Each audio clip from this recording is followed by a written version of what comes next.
about the excretory and nervous system of prawn. So here I have prepared some slides on this topic. So here are my slides. Okay, excretory organs. So first we will talk about excretory organs. So the excretory system of adult prawn consists of, first is a pair of antennary or green glands, a pair of lateral duct, and unpaired renal or nephroperitoneal sac, and fifth, the integument. True nephridia do not occurs. तो जो हमारा prawn है उसका जो excretory system है वो आपकी इन चीज़ों से मिलकर के बना हुआ है. एंटीनरी ग्लैंड होगी आपकी, ठीक है, लेटरल डक्ट्स होंगी, रीनल आपके सैक्स प्रेजेंट होंगी, इंटेगुमेंट होगा. इनसे मिलकर के ये आपके ऑर्गन्स हैं, एक्सक्रीटरी ऑर्गन्स हैं जो कि फंक्शन करते हैं प्रॉन में एक्सक्रीशन के लिए. तो सबसे पहले जो हम लोग बात करेंगे एंटीनरी ग्लैंड की बात करेंगे. ये जो आपको स्ट्रक्चर यहाँ पर दिखाया जा रहा है ये पूरा स्ट्रक्चर है एक्सक्रीटरी ऑर्गन का. और जो एंटीनरी ग्लैंड है उसका हम लोग सबसे पहले बात करेंगे. तो एंटीनरी ग्लैंड्स क्या हैं, यहाँ पर दिया हुआ है. क्या है antennary gland? Coxa of each antenna enclose an antennary gland which is opaque white in color and as big as a pea seed. It includes three parts: insac, labyrinth or glandular plugs and bladder. So जो हमारा एंटीनरी gland है, ये जो structure है ये full excretory organ आप कह सकते हैं. पूरा एक्सक्रीटरी ऑर्गन आपको दिखाया जा रहा है, जिसमें से आपको अगर आप स्ट्रक्चर में देखेंगे तो यहाँ पर आपको दो बाइलोब स्ट्रक्चर दिखाई दे रही होंगी, दो स्ट्रक्चर स्टार्टिंग में दिखाई दे रही होंगी. तो ये जो सर्कल टाइप का जो स्ट्रक्चर बना हुआ है, ये जो लोब है या ये पूरा जो सैक है, इसी को हम लोग बोल रहे हैं एंटीनरी ग्लैंड. तो जो एंटीनरी ग्लैंड होती है वो तीन पार्ट से मिलकर के बनी हुई है. आपका जो नंबर 1 जो इंडसैक होता है उससे, नंबर 2 आपका जो लेब्रियांथ है उससे मिलके बना हुआ है, और नंबर 3 आपका जो ब्लैडर है उससे मिलकर के बनी होती है आपकी जो एंटीनरी ग्लैंड है. तो एंटीनरी ग्लैंड की स्ट्रक्चर अगर आप देखेंगे तो ये देखिए यहाँ पर आपको दिखाई देगी. देखिए आपको इंड सैक दिखाई दे रहा होगा. इंड सैक, उसी के जस्ट बाहर ग्लैंडुलर पार्ट दिखाई दे रहा है, ठीक है. फिर आपको ये ब्लैडर दिखाई दे रही है, और ब्लैडर जो होती है वो आगे चल कर के रीनल पोर्स में कन्वर्ट हो जाती है, आगे पोर डेवलप करती है जिसे हम लोग क्या बोलते हैं, रीनल पोर बोलते हैं, ठीक है. इसके अलावा जो एंटीनरी ग्लैंड है वो पीछे से एक डक्ट अराइज करती है जिसको हम लोग लेटरल डक्ट भी बोलते हैं. ये लेटरल डक्ट्स दोनों आपस में आकर के कनेक्ट हो जाती है. जो ये कनेक्शन होता है इसको हम लोग बोल रहे हैं ट्रांसवर्स कनेक्टिव डक्ट. और ये ट्रांसवर्स कनेक्टिव डक्ट से होते हुए पीछे की तरफ ये जो लेटरल डक्ट्स हैं ये एक रीनल सैक डेवलप करती हैं. यहाँ ये पूरा ऑर्गन इस तरीके से डेवलप किया जाता है. रीनल सैक में यहाँ पर जो भी एक्सक्रीटरी वेस्ट आया होता है उसमें से जो न्यूट्रिएंट्स अगर आ गए हैं तो उनको रीएब्जॉर्प्शन का काम जो रीनल सैक है उसका होता है. जो एंटीनरी ग्लैंड है उसका काम होता है जो आपका एक्सक्रीटरी वेस्ट है उसको अलग करना, और जिसमें से जो इंड सैक होती है उसका काम होता है अमोनियम वेस्ट या अमोनिया जो प्रोडक्ट्स होते हैं उनको जो ब्लड से अलग करने का काम इंड सैक करती है. उसके अलावा जो लेब्रियांथ होता है, लेब्रियांथ या आप जो ग्लैंडुलर पार्ट जिसको हम लोग बोल रहे हैं लेब्रियांथ जो है उसका काम भी आपका जो नाइट्रोजिनस वेस्ट है उसको अलग करने का है। तो ये सारे काम आपके एंटीनरी ग्लैंड के थ्रू होते हैं। देन जो रीअब्जॉर्प्शन का काम है वो आपका रीनल सैक्स के थ्रू होगा और वेस्ट मटेरियल जो होता है वो रीनल पोर्स के थ्रू बॉडी से बाहर डिस्चार्ज कर दिया जाता है। तो ये आपकी जो पूरी स्ट्रक्चर है ये आपका एक्सक्रीटरी ऑर्गन है। और जिसमें से हम लोगों ने एंटेनरी ग्लैंड्स की बात की। अब नेक्स्ट स्लाइड हम लोग देख लेते हैं। ये है एंटेनरी ग्लैंड का section, antennary gland in section. अगर आप एक एंटेनरी ग्लैंड को कट करके देखेंगे तो उसके अंदर कौन कौन सी आपको चीज़ें दिखाई देंगी, कैसा आपको स्ट्रक्चर दिखाई देगा, वो कुछ इस तरीके का स्ट्रक्चर आपको दिखाई देगा। तो देखिए यहाँ पर सबसे बाहर जो एक लार्ज ब्लैडर बनी हुई है, इसे हम लोग बोलते हैं लेब्रियांथ। और यही लेब्रियांथ जो होता है ये कनेक्ट कर रहा है, देखिए एक बीच में एक कनेक्शन है जिससे एक छोटा ब्लैडर कनेक्ट हो रहा है। जो छोटा वाला ब्लैडर है इसको हम लोग बोलते हैं इंड सैक, और ये जो कनेक्शन है इसको हम लोग क्या बोल रहे हैं, opening of end sac into labyrinth. मतलब जो इंड सैक है उसकी ओपनिंग है लेब्रियांथ में जाने के लिए, ठीक है। इसके बाद जो लेब्रियांथ है इसमें एक्सक्रीटरी ट्यूब्यूल्स प्रेजेंट होती हैं, बहुत सारी एक्सक्रीटरी ट्यूब्यूल्स प्रेजेंट होती हैं जो कि आगे जा कर के ब्लैडर में ओपन होती है। ये जो पूरा स्ट्रक्चर है वो एक ब्लैडर के अंदर होता है, जो कि बाहर अभी एक ब्लैडर लाइक स्ट्रक्चर बनी थी जो यूरेटर और जो एक्सक्रीटरी पोर से बाहर निकल रहा था। तो वो ये जो पोर्शन है आपका लेब्रियांथ का, इंड सैक का, ये ब्लैडर के अंदर प्रेजेंट होता है।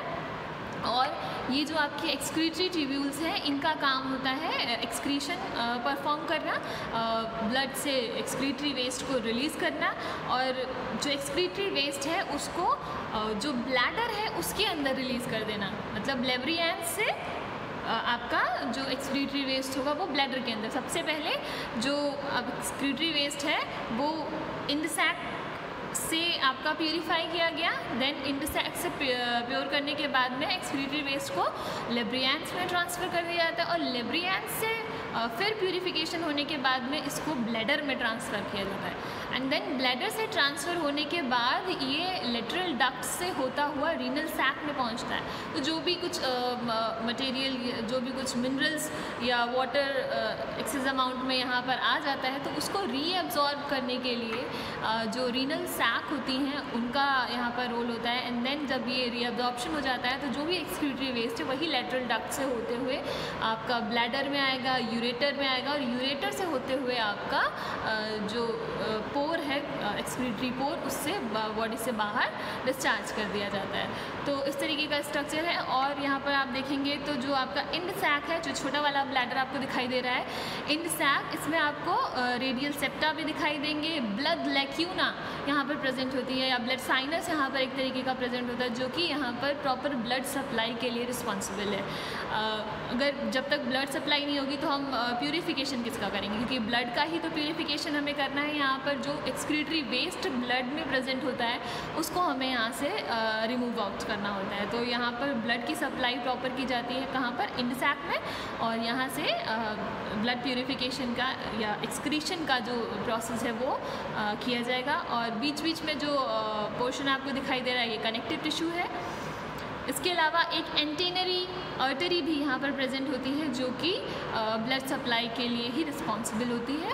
तो ये जो स्ट्रक्चर है ये आपका एंटेनरी ग्लैंड का स्ट्रक्चर है। तो जो चीज़ें हम लोगों ने देखी उसी से रिलेटेड मैंने यहाँ पर कुछ पॉइंट्स दिए हुए हैं, उनके बारे में बताया हुआ है। तो इंड सैक जो सबसे छोटा वाला ब्लैडर था वो क्या है देख लीजिए, the bean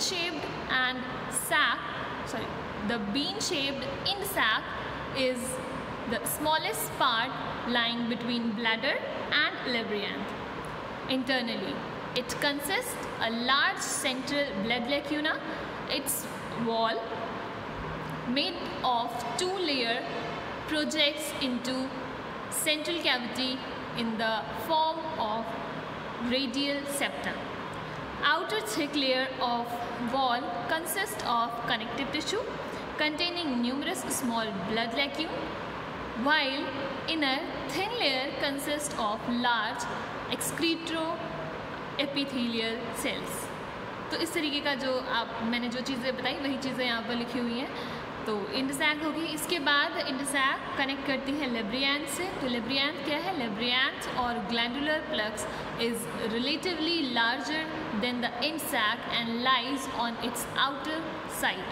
It consists of numerous narrow, branching and greatly coiled excretory tubules embedded in a mass of connective tissue containing blood lacunae. Tubules are lined by a single layer of a large excretory epithelial cells. They open by a single aperture in sac and by many apertures into bladder. तो जो आपका लेब्रियांथ है इसकी opening कहाँ होगी? Bladder में. जो antennary gland है उसका जो थर्ड पार्ट होता है वो ब्लैडर होता है. तो पहला पार्ट था इंड सैक, दूसरा पार्ट है लेब्रियांथ और तीसरा पार्ट है आपका ब्लैडर. तो ब्लैडर क्या है? Bladder is the largest of all lying on the inner side of end sac. It is thin walled sac made of a single layer of excretory epithelial cells.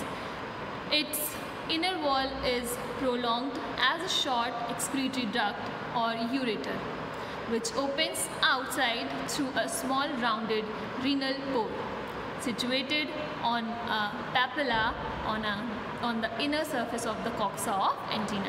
जो आपकी ureters की opening है या जो excretory पोर है उसकी जो opening है वो एंटीना के कॉक्सा पर प्रेजेंट होती है. जो एंटीना प्रेजेंट होते हैं प्रॉन में उनके कॉक्सा पर आपकी जो ओपनिंग होती है एक्सक्रीटरी पोर की ओपनिंग यहाँ पर प्रेजेंट होती है. अब बात कर लेते हैं. तो ये जो तीन स्ट्रक्चर्स हैं इंड सैक, लेब्रियांथ और ब्लैडर, ये तीनों स्ट्रक्चर्स मिल करके बनाती हैं एंटेनरी ग्लैंड. एंटेनरी ग्लैंड, इसके बाद एंटेनरी ग्लैंड जो होती है वो कनेक्ट करती है लेटरल डक्ट्स के थ्रू रीनल सैक से. तो लेटरल डक्ट्स इसके बाद आएंगी. तो a narrow lateral ducts run posteriorly from the bladder of each antennary gland. Antennary gland से पीछे की तरफ आपकी लेटरल डक्ट्स अराइज होती है. Lateral ducts of connected by transverse both side at connective just in front of the brain. The two ducts run backwards along the esophagus to open into the renal sac. ये दोनों connective से एक दूसरे से connect होती है दोनों ducts और पीछे की तरफ जा कर के रीनल सैक में ओपन हो जाती हैं. जो रीनल सैक क्या है? It is a large thin walled sac lying above the cardiac stomach, just beneath the carapace and extending posteriorly up to the gonads. Its wall is made of a single layer of flattened excretory epithelial cells. तो इस तरीके का आपका end sac का structure है जो कि सबसे पोस्टीरियर पार्ट होता है जो एक्सक्रीटरी ऑर्गन है उसका. तो इस तरीके की जो स्ट्रक्चर होती है. अब बात कर लेते हैं फिजियोलॉजी की. फिजियोलॉजी कैसी होती है? जो आपकी मतलब कैसे फंक्शन करता है आपका जो एक्सक्रीटरी ऑर्गन है या जो ग्लिन ग्लैंड्स हैं और ये जो पूरा आपका ऑर्गन हम लोगों ने जो स्ट्रक्चर देखी वो कैसे फंक्शन करता है. तो जो आपका इंड सैक का पोर्शन होता है वहाँ पर ब्लड सप्लाई होती है एंटेनरी ग्लैंड्स के, एंटेनरी आर्टरी के थ्रू और कुछ लैक्यून्स भी प्रेजेंट होते हैं जिसकी वजह से अगर आप स्ट्रक्चर में देखेंगे यहाँ पर ये देखिए तो यहाँ पर आपको यहाँ पर आपको लैक्यून्स भी दिखाई दे रहे हैं, इंड सैक भी दिखाई दे रहे हैं. तो ये जो इंड सैक है यहाँ पर ब्लड सप्लाई की जाती है, ब्लड को प्यूरीफाई किया जाता है, इसमें से एक्सक्रीटरी वेस्ट को रिमूव आउट किया जाता है और देन जो हम मटेरियल एक्सट्रैक्ट किया गया है उसको पास आउट कर दिया जाता है थ्रू दिस ओपनिंग जो यहाँ पर लिखी हुई है opening of end sac into labyrinth. इसके थ्रू लेब्रियांथ में पहुँचा दिया जाता है. लेब्रियांथ यहाँ पर अगेन जो है एक्सक्रीशन का काम करता है, एक्सक्रीटरी वेस्ट को रिमूव करता है ब्लड से एंड देन ये जो एक्सक्रीटरी वेस्ट है इसको पास आउट कर दिया जाता है थ्रू दीज एक्सक्रीटरी ट्यूब्यूल्स. कहाँ पर? ब्लैडर के अंदर में. और ब्लैडर ये देखिए यहाँ पर स्ट्रक्चर ब्लैडर आपको दिखाई दे रही है. ब्लैडर से ये जो स्ट्रक्चर है जो एक्सक्रीटरी वेस्ट है ये पास आउट कर दिया जाता है थ्रू लेटरल डक्ट्स और ये कनेक्शन से होते हुए कहाँ चला जाता है? आपके रीनल सैक में जो भी एक्सक्रीटरी वेस्ट है उसको पास आउट कर दिया जाता है. तो जो आपका रीनल सैक है यहाँ पर जो भी मिनरल्स या भी वाटर कंटेंट जो भी एक्स्ट्रा अमाउंट में आ जाता है उसको रीअब्जॉर्ब कर लिया जाता है और जो भी एक्सक्रीटरी वेस्ट बचता है उसको अगेन लेटरल डक्ट से होते हुए ब्लैडर में लाया जाता है, ब्लैडर से होते हुए आपका यहाँ यूरेटर, और यूरेटर से होते हुए रीनल पोर्स से होते हुए कॉक्सा पे जो ओपनिंग है रीनल पोर की, यहाँ से रिमूव आउट कर दिया जाता है आपके जो एक्सक्रीटरी वेस्ट हैं उनको यहाँ पर। तो फिजियोलॉजी में मैंने कुछ चीज़ें दी हैं। The complex nephridia like antennary gland extract nitrogenous waste and excess water osmoregulation from blood in the same manner as the vertebrate kidney. The INSAC excrete mainly compound of ammonia. INSAC होती है जो mainly responsible होती है ammonia के excretion के लिए, but uric acid and other nitrogenous compounds are excreted by other parts like labyrinth. ठीक है, the excretory fluid from INSAC passes into labyrinth, in which the useful materials are taken by the blood. The remaining fluid passes into bladder and finally expelled out through the renal aperture. इस तरीके से आपका पूरा physiology होती है excretion की, किस तरीके से एक्सक्रीटरी ऑर्गन के थ्रू हम लोग यहाँ पर प्रॉन में देखते हैं। और जो चौथा नंबर का हमारा पार्ट है वो इंटेग्यूमेंट है। इंटेग्यूमेंट से भी कुछ एक्सक्रीशन परफॉर्म किया जाता है। तो when the non living chitinous covering और integument is cast off at each molting, the nitrogenous product secreted by body and deposited on the integument are also expelled. Integument thus is believed to be an important excretory organ. तो जो integument है ये भी एक तरीके का excretory organ ही है। यहाँ जो आपकी कवरिंग होती है उसको हम लोग बोल रहे हैं, वो जब रिलीज़ की जाती है तो जो भी एक्सक्रीटरी वेस्ट होता है वो भी इंटेग्यूमेंट के थ्रू आपका रिलीज़ कर दिया जाता है। तो इस तरीके से आपका जो एक्सक्रीशन का आपका जो फंक्शन है या फिजियोलॉजी ऑफ एक्सक्रीशन है यहाँ पर परफॉर्म की जाती है। अब जो हम लोग बात करेंगे वो है अबाउट इट्स नर्वस सिस्टम। तो नर्वस सिस्टम देखने के लिए आपको यहाँ पर कई सारी चीज़ों को देखना पड़ेगा। लाइक बहुत सारी नर्व्स अराइज होती हैं प्रॉन में, जो डिफरेंट बॉडी पार्ट्स तक की जाती है। हर एक बॉडी पार्ट तक एक एक नर्व को भेजा जाता है और नर्व्स का काम होता है सेंसेशन। तो जो भी सेंसेशन है वो इन नर्व्स के थ्रू अडॉप्ट मतलब लिया जाता है एंड देन इसको पूरी बॉडी में ट्रांसफ़र किया जाता है। ब्रेन इसको रिकॉग्नाइज़ करता है। यहाँ पर ब्रेन प्रेजेंट होता है, बाइलोब स्ट्रक्चर ब्रेन की प्रेजेंट होती है जो कि यहाँ पर रिस्पॉन्सिबल होती है जो भी रिफ्लेक्स एक्शंस हैं उनको टेकअप करने के लिए। तो देखिए यहाँ पर मैंने कुछ दिया हुआ है। The nervous system of prawn is of annelid type, however it is somewhat larger and has more fusion of ganglia. It consists of बहुत सारे गैंग्लिया यहाँ पर प्रेजेंट होंगे। कौन कौन से गैंग्लिया हैं या कौन कौन से पार्ट्स यहाँ पर जिनसे मिलकर के आपका नर्वस सिस्टम बना होगा। The first one is the central nervous system including brain connected with ventral ganglionated nerve cord through a pair of circumesopharyngeal commissures.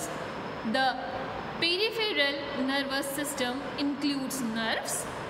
The sympathetic nervous system. तो सबसे पहले सेंट्रल नर्वस सिस्टम होगा, peripheral nervous system होगा और sympathetic nervous system. Central nervous system जो होता है वो कनेक्ट करता है जो नर्व्स हैं उनमें ब्रेन से कनेक्ट करेगा आपका सेंट्रल नर्वस सिस्टम, जिसको हम लोग सेंट्रल नर्वस सिस्टम कह रहे हैं। और पेरीफेरल नर्वस सिस्टम जो होता है, पेरीफेरी यानी कि जो आपके वॉकिंग लेग्स या आपके जो भी पेरीफेरी पर जितने भी पार्ट्स प्रेजेंट होते हैं उन तक जो नर्व्स को ले जाने का काम करता है वो आपका पेरीफेरी नर्वस सिस्टम काम करेगा। सिंपैथेटिक नर्वस सिस्टम जो होता है वो विसरल ऑर्गन्स तक की जो नर्व्स की सप्लाई है उनको किया जाता है। तो ये इस तरीके का स्ट्रक्चर यहाँ पर देखने को मिलता है। अगर आप इसको थोड़ा सा जूम करके देखेंगे, देखिए तो जो सबसे पहली चीज़ है, जो सबसे पहली स्ट्रक्चर हम लोग को देखनी है, इम्पॉर्टेंट पॉइंट्स के बेस्ड होगा कि इस स्ट्रक्चर को हम लोग स्टडी करेंगे। तो जो पहला होता है वो आपका ब्रेन और सुप्रा ईसोफेरेंजियल गैंग्लिया। तो सबसे पहले हम लोग सुप्रा और ईसोफेरेंजियल गैंग्लिया को देखेंगे। तो यहाँ पर देखिए ये जो स्ट्रक्चर दी हुई है आपकी ब्रेन की, ये देखिए, ये यहाँ पर देखिएगा, ये स्टार्टिंग में आप देखेंगे तो दो बाइलोब स्ट्रक्चर आपको दिखाई दे रही होंगी, ये इसका ब्रेन है। इस ब्रेन से ये आपकी एक जो सुप्रा ईसोफेरेंजियल गैंग्लिया जो डेवलप होता है यहाँ पर वो अराइज होगा, और इसी गैंग्लिया से आपके डिफरेंट पार्ट्स तक की आपकी नर्व्स की सप्लाई की जाएगी। तो देखिए ब्रेन जो होता है वो आपको देखिए कहाँ पर सप्लाई कर रहा है, एंटीन्यूल तक। ये ऊपर एंटीन्यूल लिखा हुआ है, देखिए इसके नीचे एंटेनरी नर्व लिखी हुई है। ब्रेन से एक एंटेनरी नर्व अराइज हो रही है, जो एंटेनरी नर्व है ये एंटीन्यूल तक आपका जो नर्व की सप्लाई करेगी। इसके बाद एक आपको ऑप्टिक कंपाउंड आई दिखाई दे रही है। कंपाउंड आई के जस्ट नीचे आप देखेंगे तो एक ऑप्टिक नर्व आपको दिखाई देगी, ये ब्रेन से ही अराइज हो रही है ऑप्टिक नर्व, जो कि आँखों तक नर्व की सप्लाई को लेके जाएगी। इसके बाद यहाँ पर देखिए एक स्टैटोसिस्टिक नर्व आपको दिखाई दे रही है, जो कि स्टैटोसिस्ट तक की नर्व की सप्लाई लेके जाती है। इसके बाद आपको यहाँ पर ये एंटीनरी नर्व दिखाई दे रही होगी। एंटीनरी नर्व जो है वो एंटीना तक आपकी जो है नर्व की सप्लाई को लेके जाएगा, एंटीना तक हो जाएगा। इसके बाद ये देखिए आपको पीछे ब्रेन दिखाई दे रहा है, ऊपर एंटीना दिखाई दे रहे हैं, एंटीन्यूल दिखाई दे रहा है। ये आपकी कुछ स्ट्रक्चर्स है। तो ये जो ऊपर का स्ट्रक्चर है जो ब्रेन से जो नर्व्स अराइज हो रही हैं डिफरेंट पार्ट्स तक की, वो जो होता है इसको हम लोग सुप्रा, या जिसको हम लोग बोल सकते हैं सुप्रा ईसोफेरेंजियल गैंग्लिया, इस तरीके से गैंग्लिया डेवलप होते हैं, ब्रेन से अराइज होते हैं। इसके बाद जो दूसरा आपका आता है सर्कम ईसोफेरेंजियल कमिस्यूर्स। तो देख लेते हैं कि सर्कम ईसोफेरेंजियल कमिस्यूर्स कहाँ पर प्रेजेंट होती है। तो सर्कम ईसोफेरेंजियल कमिस्यूर इसी के जस्ट नीचे से अराइज होती है, मतलब ये ब्रेन आपको दिखाई दे रहा है, ब्रेन के जस्ट नीचे देखेंगे तो आपको सर्कम कमिस्यूरल गैंग्लिया दिखाई देगा। कमिस्यूरल गैंग्लिया और सर्कम ईसोफेरेंजियल कमिस्यूर दिखाई दे रही है। दो गैंग्लिया मतलब ब्रेन से ही दो साइड बाय साइड दो कमिस्यूर्स अराइज होती है, जिसको हम लोग सर्कम, दोनों एक सर्कल फॉर्म करती है, इसलिए सर्कम ईसोफेरेंजियल, ईसोफेगस के ऊपर से ये अराइज हो रही है, इस वजह से इसको सर्कम ईसोफेरेंजियल कमिस्यूर कह रहे हैं। यहाँ पर दो गैंग्लिया लेफ्ट और राइट दोनों साइड पर प्रेजेंट होते हैं। ये जो गैंग्लिया होते हैं इनको हम लोग क्या बोलते हैं, कमिस्यूरल गैंग्लिया। और ये जो आपके सर्कम कमिस्यूरल्स हैं ये आपस में एक दूसरे से कनेक्ट करते हैं ट्रांसवर्स कमिस्यूर्स के थ्रू। देखिए यहाँ पर एक ट्रांसवर्स कमिस्यूर है जो दोनों कमिस्यूरल गैंग्लियाज को, कमिस्यूर्स को आपस में कनेक्ट कर रही है। तो ये हो गया। इसके अलावा एक जो आपकी ब्रांच है वो अराइज होती है मैंडिबुलर नर्व। मैंडिबुलर नर्व कहाँ तक की, मैंडिबल्स तक की ये सप्लाई को लेके जाएगी। तो मैंडिबुलर नर्व्स हो गई। तो ये जो आपकी चीज़ें हैं ये कहाँ से अराइज हो रही है, सर्कम ईसोफेरेंजियल गैंग्लिया, या यहाँ से आपकी जो सप्लाई है नर्व्स की वो दी जाती है। इसके बाद हम लोग बात करते हैं sympathetic nervous system. Sympathetic nervous system जो होगा वो यानी कि जो विसरल ऑर्गन्स हैं वहाँ तक जो जो आपका नर्व्स की सप्लाई है उनको किया जाता है। देखिए ब्रेन से ही एक सेंटर में एक नर्व अराइज हो रही है जिसको हम लोग बोल रहे हैं विसरल कनेक्टिव। यहाँ पर दो गैंग्लिया ये अराइज करती है, विसरल गैंग्लिया है दोनों। जो ऊपर वाला पहला विसरल गैंग्लिया होता है ये कमिस्यूरल्स जो गैंग्लिया है इससे जा कर के कनेक्ट होता है, और जो नीचे वाला आपका विसरल गैंग्लिया है ये आपके जो ईसोफेगस वगैरह है और स्टमक इंटेस्टाइन का जो पोर्शन होता है वहाँ तक की जो है नर्व की सप्लाई करता है। इसके बाद जो हम लोग बात करते हैं जो फोर्थ नंबर आएगा हमारा वेंट्रल थोरैसिक गैंग्लियोनिक मास का। तो वेंट्रल थोरैसिक गैंग्लियोनिक मास को हम लोग देख लेते हैं।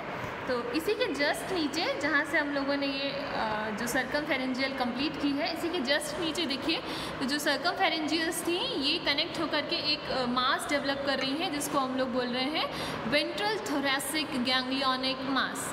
वेंट्रल थोरैसिक गैंग्लियोनिक मास से 11 पेयर ऑफ नर्व्स अराइज होती हैं जो कि डिफरेंट बॉडी पार्ट्स तक की नर्व्स को लेके जाती हैं। जैसे कि देख सकते हैं आप यहाँ पर मैक्सिलरी नर्व जो कि मैक्सिला तक जाएगी, मैक्सिल्यूलरी मतलब मैक्सिल्यूला तक सप्लाई लेके जाएगी। फिर नर्व्स टू मैक्सिलिपीड्स, 3 मैक्सिलिपीड्स होते हैं, उन मैक्सिलिपीड्स तक की नर्व्स की सप्लाई होगी। इसके बाद नर्व्स टू 5 वॉकिंग लेग्स, इसके बाद जो नर्व्स हैं वो 5 जो आपके वॉकिंग लेग्स होते हैं उन तक नर्व की सप्लाई को ये नर्व्स लेके जाती हैं। इसके अलावा आप देखेंगे तो एक अपर्चर आपको देखने को मिलेगा, अपर्चर फॉर एक्सटर्नल आर्टरी। तो जो एक्सटर्नल आर्टरी है, जब हमने ब्लड वेस्कुलर सिस्टम की बात की थी तो वहाँ पर एक एक्सटर्नल आर्टरी थी जो इसी अपर्चर से होकर के नीचे की तरफ जाती है वेंट्रल सरफेस पर और जो है आपका स्ट्रक्चर फॉर्म करती है। तो ये जो पूरा गैंग्लिया है इसको हम लोग क्या बोल रहे हैं, वेंट्रल थोरैसिक गैंग्लिया, जो कि डिफरेंट बॉडी पार्ट्स तक की नर्व की सप्लाई को लेके जाता है। तो चौथा आपका हो गया वेंट्रल थोरैसिक गैंग्लियोनिक मास और कई सारी नर्व्स को ये अराइज करता है। इसके बाद जो 5वां हमारा नर्व आता है वो है ventral nerve cord. Ventral nerve cord ये क्या होती है, ये अगर हम स्ट्रक्चर में देखें तो ये कहाँ पर वेंट्रल नर्व कॉर्ड हमें कहाँ मिलेगी। तो देखिए जो आपका वेंट्रल थोरैसिक गैंग्लियोनिक मास है यहीं से पीछे की तरफ एक जो है आपकी वेंट्रल सरफेस पर आपकी जो एक नर्व अराइज होती है जिसको हम लोग वेंट्रल नर्व कॉर्ड कह रहे हैं। ये एकदम लास्ट एंड तक जो एब्डोमेन और हिंडगट का पोर्शन होता है वहाँ तक की नर्व की सप्लाई करती है। तो देखिए आप जितने भी एब्डोमेन रीजन पर आपके पोर्शंस होते हैं उन तक ब्लड को लेके जाए, आपके जो नर्व है उनको लेकर जाएगी। तो देखिए यहाँ पर आपके कितने 6 आपके गैंग्लिया देखने को मिलेंगे। ये जो गैंग्लिया हैं इनको हम लोग बोल रहे हैं एब्डोमिनल गैंग्लिया। देखिए एब्डोमिनल गैंग्लिया दिया हुआ है।